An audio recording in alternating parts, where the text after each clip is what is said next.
Hello guys, welcome back to my channel. வீடியோக்குள்ளே போகிறதுக்கு முன்னாடி மறக்காமல் இந்த வீடியோக்கு ஒரு லைக்கை போட்டுருங்க. லாஸ்ட் பார்ட்டில் நம்ம ஹீரோயினி ரூமுக்கு வந்து பயந்துட்டு இருக்கா. ஏன்னா ஃப்ரெண்டுக்காரன் வந்து நீயே என்ன புரிஞ்சுக்கலன்னா வேறு யார் புரிஞ்சுப்பா அப்படிங்கிற மாதிரிலாம் இவகிட்ட பேசிட்டு இருந்திருப்பான். அதை பார்த்த புருஷனுக்கு கோவம் வந்திருக்கும். ஸோ அவன் வந்து என்ன பண்ண போறான்னு தெரியலையே அப்படின்னு சொல்லிட்டு யோசிச்சுட்டு இருக்கும் போதே பார்த்தா பின்னாடி புருஷங்காரனும் வந்து கோவத்தோட பார்த்துட்டு இருக்கான். நம்ம ஹீரோயினி திரும்பி பார்க்கும்போது அவன் வந்து நிற்கிறான். அங்கேருந்து வந்து அந்த வீட்டில் இருக்கிற அயன் பாக்ஸை நல்லா ஹீட் பண்ணிக்கிறான். செம சூடாக இருக்கு. அந்த அயன் பாக்ஸை அப்படியே ஹீட்டோட நம்ம ஹீரோயினி பக்கத்தில் எடுத்துட்டு போறான். அவளோட ஃபேஸில் வைக்க போற மாதிரி. அவ பயந்து போயிட்டு இருக்கா. என்னாச்சு ஜான்வி, எதுக்காக நீ இப்படி பயப்படுற? சரி, எனக்கு ஒரு விஷயம் சொல்லு.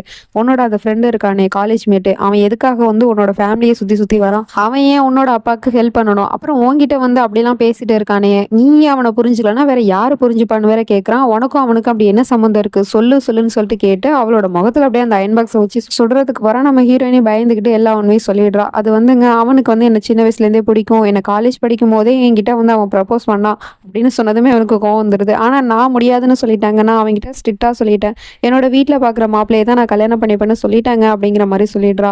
ஓ, இதான விஷயம் அப்படிங்கிற மாதிரி கேட்டுட்டு இருக்கான். ஸோ இதெல்லாம் வந்து அந்த ஃப்ரெண்டுக்காரனும் அந்த பக்கமா போகும்போது ஏதோ ரூம்ல சவுண்ட் கேட்குது அப்படின்னு சொல்லிட்டு எல்லாத்தையும் ஒட்டு கேட்டுட்டு தான் நிக்கிறான். ஸோ வந்து கொடுமைப்படுத்துறது தெரிஞ்சு போயிடுச்சு நம்ம ஹீரோயினிய. அப்படின்னா பிரச்சனை உன்கிட்ட இல்ல ஜான்வி, அவன்கிட்ட தான் இருக்கு. அவனை ஒரு வழி பண்றானா இல்லையான்னு பாரு அப்படின்னு சொல்லிட்டு இவன் யாருக்கோ கால் பண்றான். கால் அந்த பக்கம் எடுக்கிறது யாருன்னா அந்த போலீஸ்காரன் தான். போனை எடுத்ததுமே, விராஜ் சார் நீங்களா, அப்படியா அப்படியான்னு சொல்லிட்டு ரொம்ப புகழ்ந்து பேசிட்டு இருக்கான். அப்போ இதுல இருந்தே தெரியுது இவனோட ஆள் தான் இந்த போலீஸ்காரன் அப்படின்னு. என்ன சார் வேலை, எதுக்காக இப்ப கால் பண்ணீங்க அப்படின்னு சொல்லிட்டு கேட்டா, இங்க பாரு, நான் ஒருத்தவனை பத்தி சொல்றேன், அவனை பத்தி நல்லா விசாரி. அவன் வந்து என்னோட பொண்டாட்டி பின்னாடியே சுத்திட்டு இருக்கான். அவன் பேரு சஞ்சய். என் பொண்டாட்டி கூட காலேஜ்ல படிச்சவன் தான். அவன் இப்ப என்ன பண்றான் ஏது பண்றான்னு முழு நேரமா அவனை நீ கண்காணிக்கிற. அந்த பொறுப்பு உன்னோடது. அது மட்டும் இல்லாம ஏதாவது ஒரு சான்ஸ் கிடைச்சிச்சுன்னா அவனை ஏதாவது ஒரு கேஸை போட்டு உள்ள தூக்கி போட்டுரு அப்படிங்கிற மாதிரிலாம் சொல்லிட்டு இருக்கான்.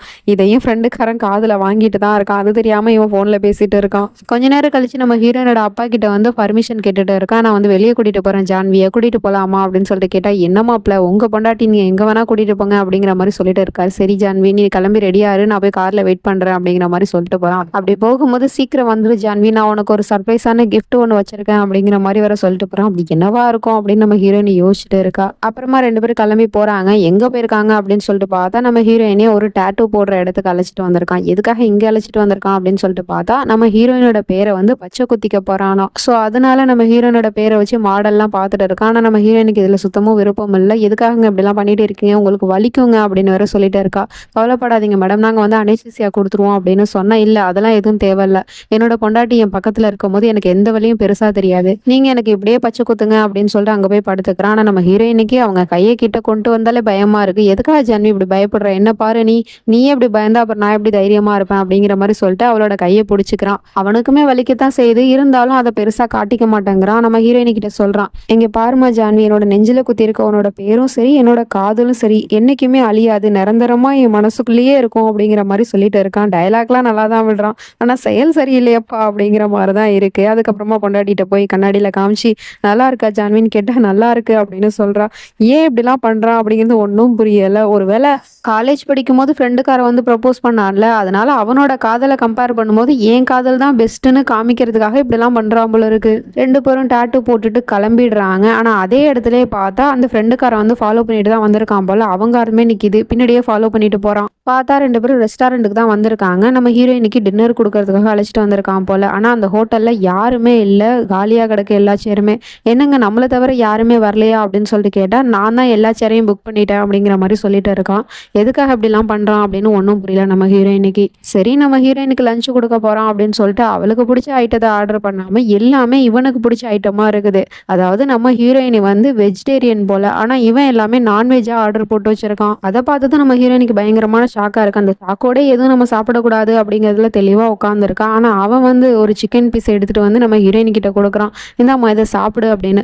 ஆனா எனக்கு இதெல்லாம் பிடிக்காதுங்க, நான் வந்து வெஜிடேரியன் அப்படின்னு சொல்றா.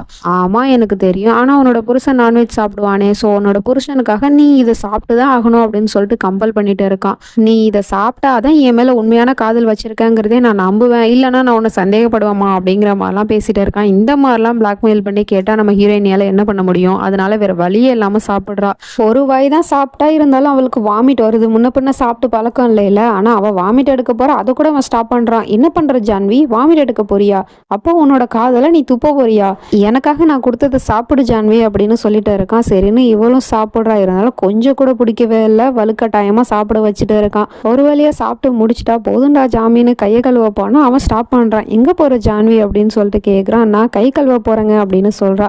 கையே எதுக்கு கழுவ போற, அதான் நான் இருக்கேன்ல, என்னோட வகை இருக்கே அப்படிங்கிற மாதிரி அவளோட ஒவ்வொரு விரலையுமே சப்பி சப்பியே கிளீன் பண்ணிடுறான். சை, எவ்வளோ கேவலமா இருக்கானே அப்படிங்கிற மாதிரி தான் இருக்கு. அதுக்கப்புறமா வா ஜான்வி, 2 பேரும் நம்ம டான்ஸ் ஆடலாம் அப்படின்னு சொல்லிட்டு அவனுக்கு பிடிச்ச அந்த ஃபேவரட்டான மியூசிக்கை ப்ளே பண்ண சொல்லிட்டு டான்ஸ் ஆட வச்சுட்டு இருக்கான். ஆனால் நம்ம ஹீரோயினுக்கு இதில் கொஞ்சமும் விருப்பம் இல்லை. புருஷனோட கட்டாயத்தினால தான் எல்லாமே பண்ணுறா. நிம்மதி இல்லாத ஒரு வாழ்க்கையை தான் வாழ்ந்துட்டு இருக்கா. ஸோ இதையுமே தூரத்துல இருந்து ஃப்ரெண்டுக்காரன் எல்லாத்தையுமே பார்த்துடுறான். சாப்பிட்டு கிஃப்ட் முடிச்சுட்டு 2 பேரும் வீட்டுக்கு வந்துடுறாங்க. வீட்டுக்கு வந்த உடனே நம்ம ஹீரோயினோட தங்கச்சி வந்து கவனிச்சிடுறா, அவனோட நெஞ்சில் ஏதோ இருக்கு அப்படின்னு. என்ன மாமா ஏதோ தெரியுது, அது என்ன நீங்க டாட்டூவா போட்டிருக்கீங்க, ப்ளீஸ் அதை காமிங்க அப்படின்னு சொல்லிட்டு கேட்டா, அதெல்லாம் வேணாம், அது சும்மா ஒன்றும் இல்லை அப்படிங்கிற மாதிரி சமாளிச்சுட்டு இருக்கான். இங்கே பாருங்க மாமா, எனக்கு நல்லாவே தெரியும் நீங்க டாட்டூ தானே போட்டு வந்திருக்கீங்க, ப்ளீஸ் மாமா காட்டுங்க அப்படின்னு சொன்னதும் இவனும் காட்டுறான். பார்த்தா ஜான்விங்கிற பேர்ல டாட்டூ குத்திருக்கான் அப்படிங்கிறது மொத்த குடும்பத்துக்குமே தெரியுது. தங்கச்சிக்காரி வேற, என்ன மாமா என் அக்கா மேல இருக்கிற காதல் உங்களுக்கு குடிக்கிட்டே போயிட்டு இருக்க போல, அதனால தான் இப்படிலாம் பண்றீங்களா, என்ஜாய் என்ஜாய் அப்படிங்கிற மாதிரி பேசிட்டு இருக்கான். மொத்த குடும்பமே கேட்குறாங்க, என்ன மாப்பிள்ளை இப்படிலாம் பண்றீங்களே அப்படின்னு. இதுல என்ன இருக்கு, என்னோட பொண்டாட்டி பேரை நான் பச்சை குத்திக்காம வேற யாரு பச்சை குத்திப்பா, அவ என் மனசுலயே எப்போதும் இருக்கணும் அப்படிங்கிறதுக்காக தான் நான் பச்சை குத்துனேன் அப்படிங்கிற மாதிரிலாம் சீனை போட்டு பேசிட்டு இருக்கான். ஒரு வகையில பார்க்கும்போது குடும்பம் மொத்தத்துக்கும் சந்தோஷமா தான் இருக்கு. பரவாயில்ல, நம்ம மாப்பிள்ளை நம்ம பொண்ணு எந்த அளவுக்கு காதலிக்கிறாரு அப்படிங்கிற மாதிரி பார்த்துட்டு இருக்காங்க. சரின்னு சொல்லிட்டு பொண்டாட்டியும் வீட்டில் விட்டுட்டு இவன் கிளம்புறான். கிளம்பி அப்படி கார் எடுக்கும் போது பார்த்தா தூரத்துல இருந்து ஃப்ரெண்டுக்காரன் வந்து ஒளிஞ்சு நின்று பார்க்குற மாதிரி தெரியுது. அதை இவன் நோட் பண்ணிடுறான், கண்ணாடியில பார்த்துடுறான். இருந்தாலுமே கண்டுக்காத மாதிரி அங்கிருந்து கிளம்பி போயிடுறான். அவன் அந்தானே போனதுமே இவன் நேராக நம்ம ஹீரோயின் கிட்ட வந்து கேட்குறான், என்ன ஜான்வி நடக்குது உன்னோட லைஃப்ல அப்படின்னு சொல்லிட்டு கேட்டா, என்ன நடக்குது, ஃபர்ஸ்ட் நீ எதுக்காக இங்க வந்த அப்படின்னு சொல்லிட்டு கேட்குறா. ஏன்னா ரூமுக்கு வந்துட்டான், ரூம் வரைக்குமே வந்துட்டான். ஸோ அதனால பயப்படுறா.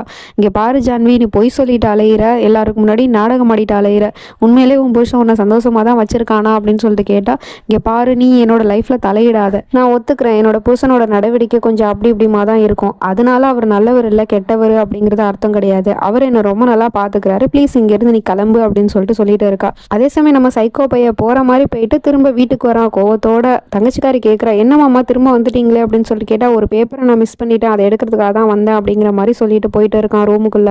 அதுக்குள்ள இங்க இவனை போக சொன்னா இவன் போகவும் மாட்டேங்கிறான். அப்படியே அலிமார்ல துணியை அடுக்கி வச்சுக்கிட்டே பேசிட்டு இருக்கா. அதுல பார்த்தா சாரி வந்து மாட்டிக்குது அலிமார்ல. ஸோ அதை வந்து சரி பண்ணிட்டு இருக்கா.